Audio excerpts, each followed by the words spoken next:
بسم الله الرحمن الرحيم. قال ومن اشترى دارا لغيره فهو الخصم للشفيع لأنه هو العاقد والأخذ بالشفعة من حقوق العقد فيتوجه عليه. قال إلا أن يسلمها إلى الموكل.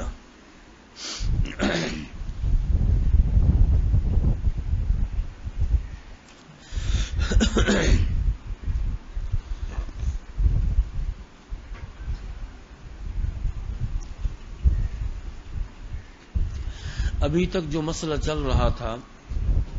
وہ موکل کا وکیل کا بیچ میں واسطہ نہیں تھا.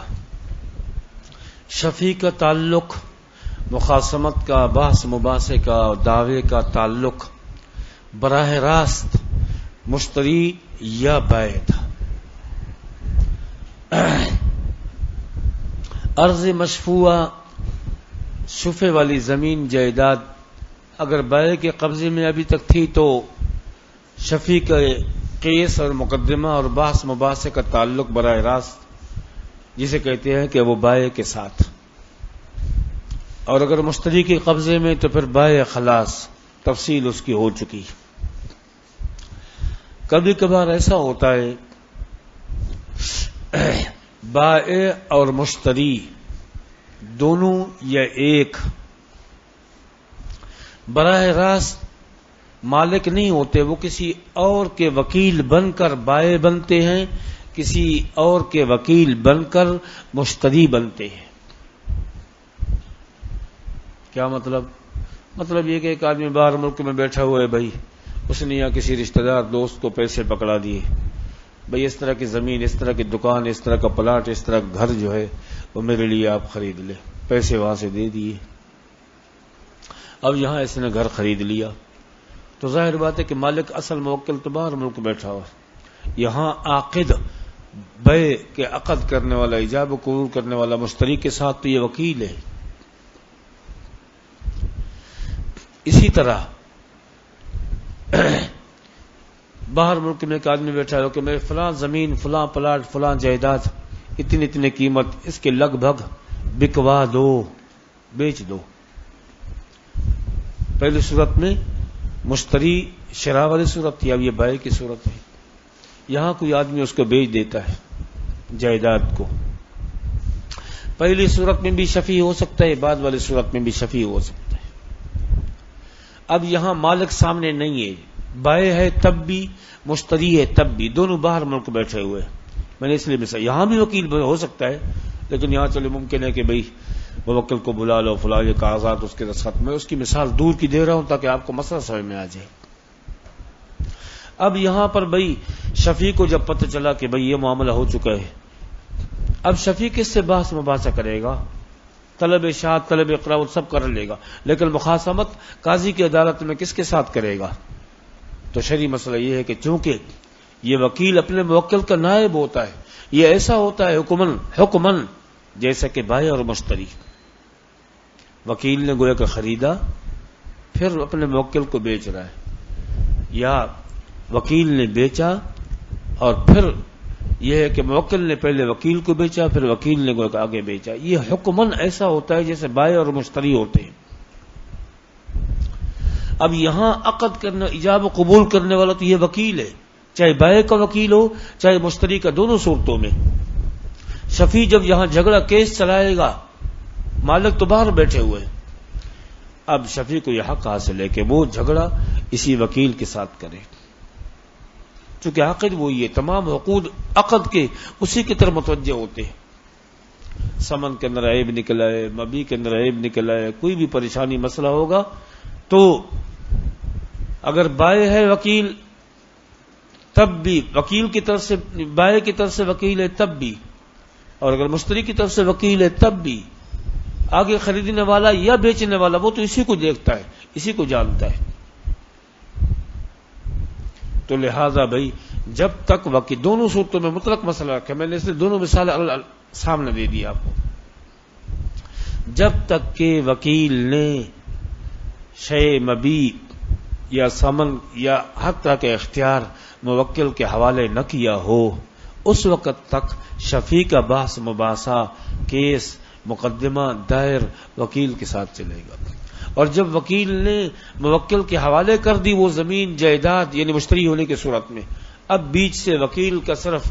جسے کہتے ہیں کہ ظاہری طور پر قبضہ تھا، اصل ملکیت تو موکل کی تھی، اب وہ قبضہ بھی نہیں رہا، اب بیچ سے وکیل ایک طرف ہو گیا، اب اس صورت میں براہ راست موکل سے بحث ہوگی۔ دونوں صورتوں میں میں نے دونوں مثالیں اس لیے آپ کو دے دی۔ اب اشکال یہ ہے کہ آپ نے یہ کہا کہ بھائی وکیل جو ہے نا، موکل کی طرف سے وکیل جب ہوتا ہے تو ان دونوں کے درمیان میں معاملہ ایسا ہے جیسے بائع اور مشتری کا ہے، یہ وکیل خرید کر آگے گویا کہ موکل کو دے رہا ہے، اگر یہ وکیل بیچنے کا ہے تو گویا کہ موکل نے وکیل کو بیچا اور وکیل نے پھر آگے بیچا، تو وکیل اور موکل کی حیثیت حکماً بائع اور مشتری کی ہو گئی۔ اور مقدمے اور کیس میں مخاصمت کے اندر اصول ہے، جیسے کل پرسوں کے سبق میں آیا ہے کہ بھائی جب شفیع کے حق میں فیصلہ ہو رہا ہو تو قاضی کی عدالت میں بائع کو بھی حاضر ہونا ضروری ہے اور مشتری کو بھی حاضر ہونا ضروری ہے۔ آپ نے دیکھا نہیں پہلے کل پرسوں کے سبق میں آیا ہے، چونکہ ملکیت جو ہے نا وہ جسے کہتے ہیں کہ بائع کی ہے یا قبضہ جو ہے نا اس کا ہے، ایک کا قبضہ ہوتا ہے، ہاں جب دونوں چیزیں نہ رہے پھر تو وہ بات الگ رہے گی، لیکن جب تک تھوڑا بہت تعلق بائع اور مشتری کا شے دار مشفوع عرض مشفوع میں ہوتا ہے، قاضی کی عدالت میں دونوں کو حاضر ہونا ضروری ہوتا ہے۔ تو یہاں تو آپ یہ کہہ رہے ہیں کہ بھئی خریدنے والا یعنی شفیع مطلقاً وہ صرف وکیل سے بحث مباحثہ کرے گا، موکل یہاں پر جو ہے نا وہ نہیں آئے گا، قاضی کی عدالت میں صرف وہی کافی ہے۔ اور دوسری طرف آپ یہ کہتے ہیں کہ بھئی موکل اور وکیل آپس میں بائع اور مشتری کی طرح ہے، جب وہ بائع مشتری کی طرح ہو گئے تو بائع اور مشتری کے حکم میں آ گئے تو جسے کہتے ہیں مخاصمت میں قاضی کی عدالت میں بائع اور مشتری کو بعض صورتوں میں آنا پڑتا ہے، تو یہاں وکیل اور موکل کو دونوں کو آنا چاہیے، الگ آپ کہتے ہیں کہ نہیں صرف موکل سے بحث مباحثہ کرے اس سے کیس چلائے، تو اس کا جواب یہ دیا کہ بھائی وکیل اور موکل آپس میں حکماً بائع اور مشتری کے درجے میں ہے لیکن کلی طور پر نہیں ہے، کلی طور پر جو ہے نا وہ جسے کہتے ہیں وکیل وہ موکل کا بالکل نائب ہوتا ہے، ہر طرح کا اس کو اختیار ہوتا ہے، لہذا وہ اکیلا بھی قاضی کی مخاصمت میں کافی ہے، موکل کو اس مجلس میں لانا کوئی ضروری اور لازمی نہیں ہے، برخلاف بائع اور مشتری کے جب قبضہ جو ہے نا بائع کا ہو ابھی تک تو اس صورت کے اندر جو ہے نا وہاں بائع اور مشتری وہ ایک دوسرے کے نائب نہیں ہوتے، اس لیے وہاں دونوں کو حاضر ہونا ضروری ہوتا ہے، ایک سے قبضہ چھوڑانا اور ایک سے ملکیت چھوڑانا، دونوں چیزیں شفیع کے حوالے کرنا قاضی کا فریضہ ہے، اس لیے وہاں بعض صورتوں میں بائع اور شفیع کو بائع اور مشتری کو عدالت میں ہونا ضروری ہے، اور یہاں پر صرف وکیل ہی کافی ہو جاتا ہے، اور جب موکل کا حاضر ہونا ضروری نہیں ہے، اتنا فرق ضرور ہے، اگرچہ حکماً وکیل اور موکل کی حیثیت بائع اور مشتری کی ہے لیکن کلی طور پر نہیں ہے، من بعض الوجوہ ہے، بعض وجوہ کے اعتبار سے تو جسے کہتے ہیں کہ وکیل موکل کا نائب ہوتا ہے، اور یہاں مشتری کسی ایک صورت میں بھی بائع کا نائب نہیں ہے، یہاں تو خصم ہے، مد مقابل ہے دونوں، یہ دونوں متنوں میں یہی مسئلہ ہے بھائی۔ قال ومن اشترى دارا لغیرہ، ایک آدمی نے کسی دوسرے کے لیے لغیرہ لاجل غیرہ، یہ نہ کہے کہ لام جو ہے اضافت کے لیے کہ دوسرے کو گھر خریدا، یہ مطلب نہیں ہے، دوسرے کے لیے گھر خریدا، اس کی ملکیت کے لیے خریدا، اپنی ملکیت کے لیے نہیں، فهو الخصم للشفیع، اب وکیل یہاں پر خصم بن جائے گا شفیع کا، لأنه هو العاقد، اس لیے کہ ایجاب قبول کرنے والا مشتری کے ساتھ تو یہی وکیل ہے، والاخذ بالشفعة من حقوق العقد، اور شفع کے ساتھ کسی چیز کو لینا اور دینا یہ عقد کے حقوق میں سے ہے، لہذا اس کا حق کا تعلق بھی وکیل کے ساتھ لگ گیا ہے، فیتوجہ علیہ، تو یہ حقوق بھی جسے کہتے ہیں کہ وکیل ہی کی طرف متوجہ ہوں گے، اور یہ خصم و جھگڑا بھی اسی کی طرف ہوگا، ہاں الا ان یسلمها الى الوکیل، موکل، ہاں اگر وکیل نے وہ جو ہے نا شیم ابھی وہ اس کے حوالے کر دی موکل کے، اب یہ بیچ میں سے اجنبی بن گیا، لانه لم يبق له يد، اس لیے کہ اصل مالک تو موکل ہی تھا، صرف وکیل کا صرف قبضہ تھا، اب تو قبضہ بھی اس نے واپس لوٹا دیا، اب ملکیت بھی ہر اعتبار سے وہ سب موکل کی ہو گئی. اور ولا ملک فیکون الخصم هو الموکل، اس صورت میں اب موکل براہ راست جو ہے نا خصم بنے گا. اب شفیع اسی سے بحث مباحثہ کرے گا اور اسی سے گویا کہ جسے کہتے ہیں کہ قاضی کی عدالت میں جھگڑا کیس چلائے گا. لہذا یہ اس لیے لأن الوکیل کالبائع من الموکل علامہ عرفہ، جیسے اس سے پہلے اس کتاب الوکالت کے اندر جو ہے نا اس طرح کی باتیں آ چکی ہیں کہ وکیل جو ہے نا اس کی حیثیت حکمن، کامل طور پر تو نہیں، حکمن بائع کے درجے میں ہوتا ہے. اچھا، اور مشتری موکل جو ہے نا وہ مشتری کے درجے میں ہوتا ہے، چونکہ وکیل جب خریدتا ہے تو موکل ہی کے لیے خرید، پہلے وکیل نے خریدا حکمن، گویا کہ پھر اس نے موکل پر بیچا، تو مشتری موکل گویا کہ مشتری کے حکم میں آ گیا اور وکیل بائع کے درجے میں آ جاتے ہیں. فَتَسْلِيمُهُ إِلَيْهِ كَتَسْلِيمِ الْبَائِعِ إِلَى الْمُشْتَرِي، وکیل جب اس چیز کو حوالے کر دے گا موکل کے، یہ ایسا ہے جیسے کہ بائع نے مشتری کے حوالے کر دیا. اب اس صورت میں تب جو نا بائع بالکل آزاد ہو گیا، اجنبی بن گیا. یہاں بھی پھر جو نا وکیل اجنبی بن جاتا ہے، اس کا قبضہ نہیں رہتا. فتصیر الخصومۃ معه، تو اس وقت اب جو ہے جھگڑا وغیرہ مسئلہ جو بھی چلے گا وہ موکل کے ساتھ ہوگا. جس طرح بائع اور مشتری کی صورت میں جب بائع نے حوالے کر دی وہ چیز، تو اب اس صورت میں جھگڑا سارا کا سارا مشتری کے ساتھ چلے گا، شفیع کا. اب بائع آزاد ہو گیا، یہاں بھی وکیل آزاد ہو جائے گا. الا انه ما ذلك، وہی اعتراض کہ بھئی جب ان کی حیثیت ان کی ہوگی تو کبھی کبھار بعض صورتوں میں یہ ہوتا ہے خصومت میں قاضی کی عدالت میں تو بائع اور مشتری دونوں کا حاضر ہونا ضروری ہوتا ہے. یہاں تو موکل نہیں ہوتا بلکہ سارا کام وکیل کرتا ہے، تو پھر تو مشابہت کامل طور پر نہیں پائے گی. اس کا جواب دے رہے کہ الا ان مع ذلك، اس کے باوجود کہ وکیل کی حیثیت بائع کی ہے، موکل کی حیثیت مشتری کی ہے، حکمن یہ گویا کہ وکیل اور موکل بائع اور مشتری کے حکم میں درجے میں، لیکن ایک ما بالفرق اور بھی ہے، وہ یہ ہے کہ ان ذلک قائم المقام الموکل، کہ وکیل موکل کا قائم مقام بھی ہوتا ہے، اور وہاں پر جو ہے نا مشتری بائع کا قائم مقام نہیں ہوتا، نہ بائع مشتری کا قائم مقام، ہر ایک مستقل طور پر جو ہوتا ہے. وہاں خصم کامل طور پر ہوتے ہیں مد مقابل، یہاں خصم مد مقابل نہیں ہوتے، صرف قائم مقام عارضی طور پر. فَيُكْتَفَى بِحُضُورِهِ فِي الْخُصُومَةِ، لہذا اب جھگڑے میں صرف وکیل چونکہ نائب ہے اپنے موکل کا،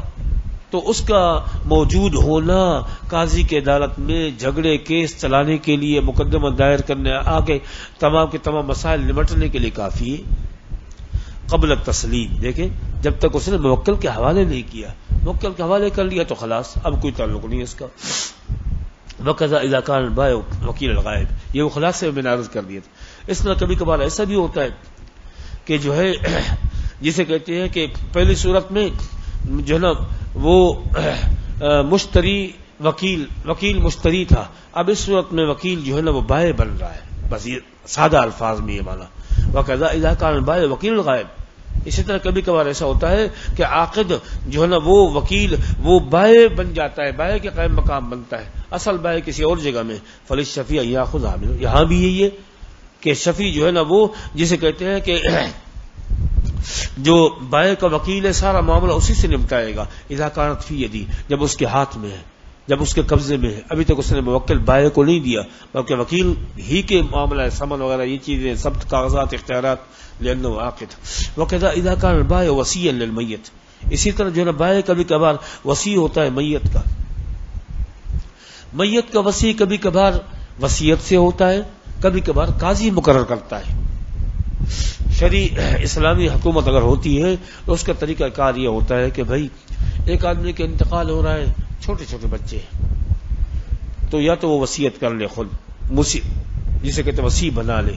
بھائی میرے مرنے کے بعد میری اولاد جب تک بالغ ہوگی، بڑے ہوں گے، اس وقت تک میری جائیداد کا، میری تمام چیزوں کا نگران یہ آدمی ہوں گے، اور یہ بچوں میں اور ان کی ضروریات میں ان کو جو لگاتے رہیں گے. جب بالغ ہو جائیں گے تو ان کے درمیان شرعی طور پر تقسیم کر دیں، یا جب بالغ ہو جائیں تو یہ میری جائیداد ان کے حوالے کر دیں، پھر وہ جانے ان کا کام جانے. یہ وصی کے فرائض ہیں اور یہ وصی کا طریقہ کار ہے.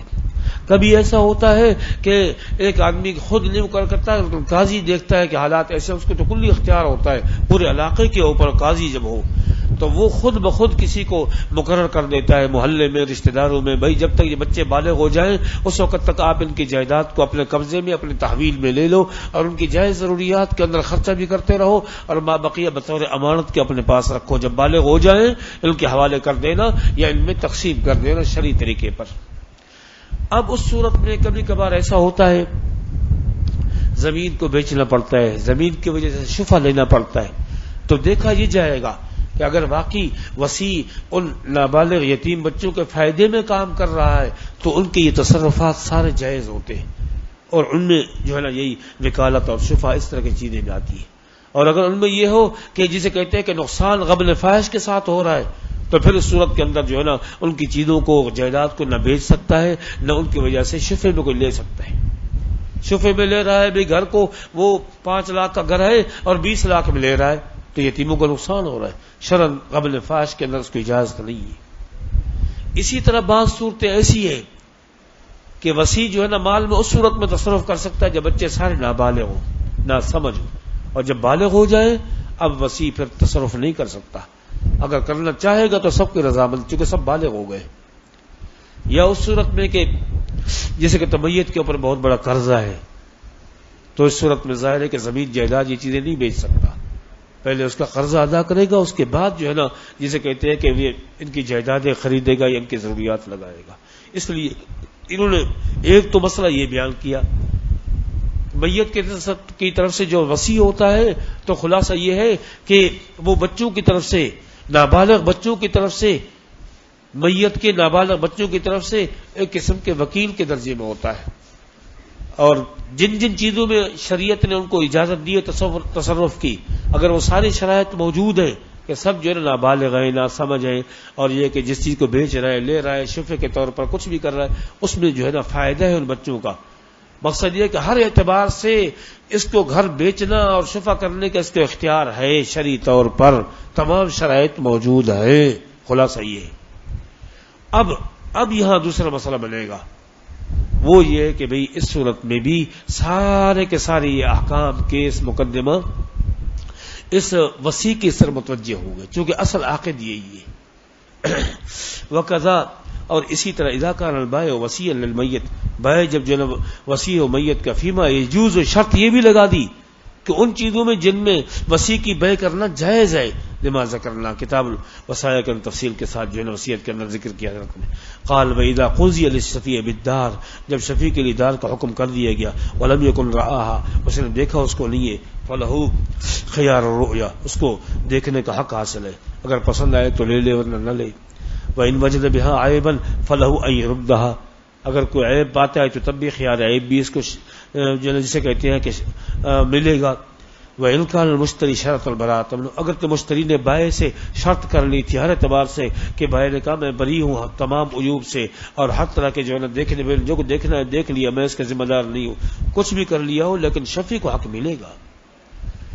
شفیع کو یہ حق ملے گا. یہ کیوں؟ لأن الأخذ بالشفعة بمنزلة الشراء، اس لیے کہ شفعے کی وجہ سے کسی چیز کو لینا یہ ایسا ہے جیسے کہ وہ مستقل طور پر مشتری سے خرید رہا ہے. جب مشتری سے خرید رہا ہے تو خیار عیب اور خیار رؤیت جو ہے شفیع کو حق حاصل ہوگا. اگرچہ مشتری نے اپنے بائع سے خیار عیب، خیار رؤیت سب کا معاملہ طے کر لیا کہ بھئی میں ٹھیک ہے، مجھے خیار عیب بھی نہیں ہوگا، بس میں نے دیکھ لیا، ہو گیا، سب کچھ کر لیا، لیکن شفیع جب آئے گا نا اس کو نئے سرے سے یہ چیزیں حاصل ہوں گی. ہاں، کیونکہ اس کے حق میں گویا کہ نئی ایک بیع کے درجے میں شفع جب بیع کے درجے میں ہو گیا بھائی، تو بعد میں آنے والے شفیع کو خیار رؤیت اور خیار عیب حاصل ہوگا. دیکھنے کے بعد اگر اس میں کوئی عیب اس کو نظر آئے واپس کر سکتا ہے. مشتری کو واپس کرے گا اگر اس کے قبضے میں، بائع کے قبضے میں تو بائع کو واپس کرے گا. اگر دیکھنے کے بعد پسند نہیں ہے، جس طرح سے سنا ہوا تھا لوگوں سے اس طرح کی چیز ہے اور یہ اور اسی صفت کے اوپر نہیں اس کو ملی، واپس کر سکتا ہے. ہاں، خیار شرط نہیں، علامہ شامی رحمہ اللہ نے فتاوی صاحب، خیار شرط اگر مشتری کو تو اس کو نہیں ہوگا، اس لیے کہ چونکہ وہاں اس وقت وہ تو جز عین ہوتا ہے، عقد کا جز ہوتا ہے، برخلاف عیب اور رؤیت کے یہ عقد کے جز نہیں ہوتا. اگر اس میں شرط نہ بھی لگائی جائے بلکہ نفی کر دی جائے، انکار کر دیا جائے، جب بھی حاصل ہوتے. اور شرط جو ہے نا بغیر شرط کے، بغیر صراحتاً بیان کرنے کے وہ ثابت نہیں ہوتے. اس لیے خیار شرط کسی طرح شفیع کو حاصل نہیں ہوگا. اگر خیار شرط جو ہے نا وہ مشتری کو حاصل تھا، پھر بعد میں اس نے اپنے خیار کو استعمال کرتے ہوئے بیع کو تام رکھا اور بیع کو برقرار رکھا، اس کے باوجود بھی شفیع کو یہ حق حاصل نہیں ہوگا. ہاں خیار رویت عیب ایسے ہے کہ شرط لگائیں یا نہ لگائیں وہ بیع کا حصہ ہے، وہ مشتری کو ہر حالت کے اندر ملتے ہیں. چنانچہ کہتے ہیں کہ بھئی اللہ یرا، آپ نہیں دیکھتے کہ انہ مبادلۃ المال بالمال، کہ شفیع پیسے لے کر جو ہے وہ چیز حاصل کرتا ہے. تو بیع کی پوری تعریف بھی صادق آ گئی ہے. فیثبت فی الخیار، خیار اس میں ثابت ہوگا کما فی الشراء. ولا یسقط بشراط البراءۃ من المشتری، مشتری کی طرف سے برات پائی بھی گئی، اس نے کہہ بھی دیا اپنے بائع کو بھائی ٹھیک ہے اگر کوئی کچھ بھی ہوگا بس آپ بری ہے یا میری ہوگی، میں جانا میرا کام جانے، ٹھیک ہے. تو شفیع جو ہے نا برائی، اس کے حق میں یہ برات کافی نہیں ہے. شفیع کو اختیار ہے، وہ دیکھے، وہ عیب کو اگر نظر آئے واپس کر دے. ولا برؤیتی، اور صرف مشتری کے دیکھنے سے اس کا جسے کہتے ہیں حق رویت ساکت نہیں ہوتا، اس کا برقرار مستقل طور پر ملے گا. لأنه ليس بنائب له، اس لیے کہ شفیع مشتری کے نائب تھوڑی ہے، اس کے نائب وکیل موکل کا مسئلہ ہوتا تو ٹھیک ہے، یہاں ایسا نہیں ہے. فلا یملک اسقاطه، لہذا مشتری اس کے حق کو ساکت نہیں کر سکتا، اس کو ختم نہیں کر سکتا.